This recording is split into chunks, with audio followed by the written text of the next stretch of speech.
Andy from Flushmate here. At some point, you may have noticed water around the upper supply. Today we're discussing what you need to do if you see water leaking from this area. Before you begin, make sure you read and understand the entire installation and owner's manuals. Because Flushmate systems are pressurized, make sure you completely shut off the water supply to the unit and flush it to release pressure. Failure to do so could result in damage or injury. For this job, you may need a pair of needle nose pliers to remove the ductbill. The Flushmate 503 and 504 series units both use the same upper supply group, so troubleshooting is identical for both series. The upper supply has two main components, the air inducer with ductbill valve and the vacuum breaker.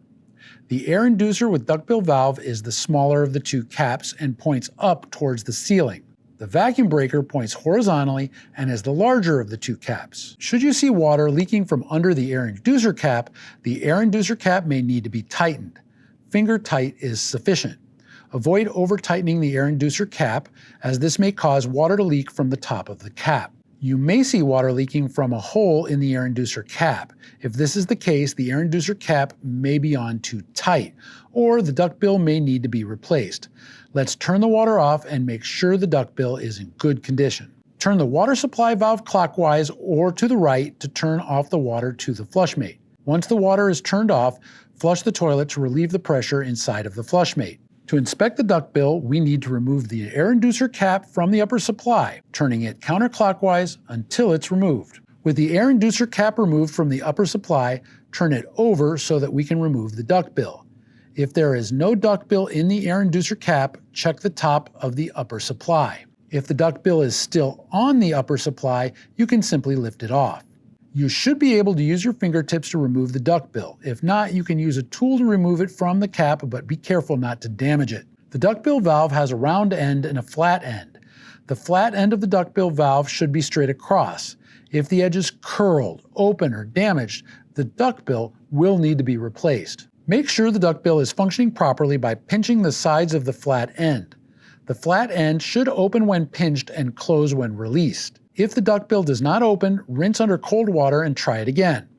If the ductbill is damaged or does not open, it will need to be replaced. The ductbill valve can now be reinstalled into the upper supply group. The flat end of the ductbill valve should be installed downward into the upper supply group. Thread the air inducer cap back onto the air supply finger tight. Do not try to install the ductbill into the air inducer cap. Turn the water supply valve on all the way by turning it counterclockwise or to the right. The leak at the air inducer should be resolved. If the water leak persists, replace the ductbill valve. A leaking vacuum breaker can be caused by insufficient water pressure going to or through the lower supply. If water is leaking from the vacuum breaker and the vessel is not pressurizing, we'll need to check the flow rate at the supply stop and the lower supply inlet screen for debris. Turn the water supply valve clockwise or to the right to turn off the water to the Flushmate. Once the water is turned off, flush the toilet to relieve the pressure inside of the Flushmate. Disconnect the water supply line from the inlet shank of the toilet. Residual water may leak onto the floor. Be sure to have a bucket in place to capture any residual water. Now confirm there is sufficient water flow by running water through the supply line and into a bucket. The 503 series Flushmate requires at least 1 gallon of water in 30 seconds. The 504 series requires at least 2 gallons of water in 30 seconds from the supply stop. If these flow rate requirements are not met, the vacuum breaker will leak and the unit will not function.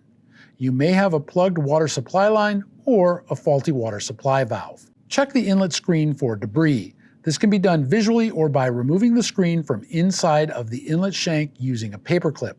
Reinstall the inlet screen. Do not skip this step. The inlet screen is designed to protect the lower supply from contaminants and debris that could be introduced to the Flushmate. Let's reconnect the water supply line to the inlet shank. Make sure the supply line gasket is still in place. Attach the water supply line to the inlet shank. Turn the water supply valve on all the way by turning it counterclockwise or to the right. A small amount of water may leak from the vacuum breaker when you turn the water back on. This is normal and will stop once the water is on all the way. A few drops of water may present from the vacuum breaker when flushed. This is also normal.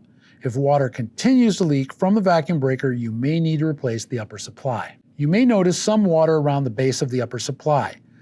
Some water may collect here. A upon initial installation, and that can be normal.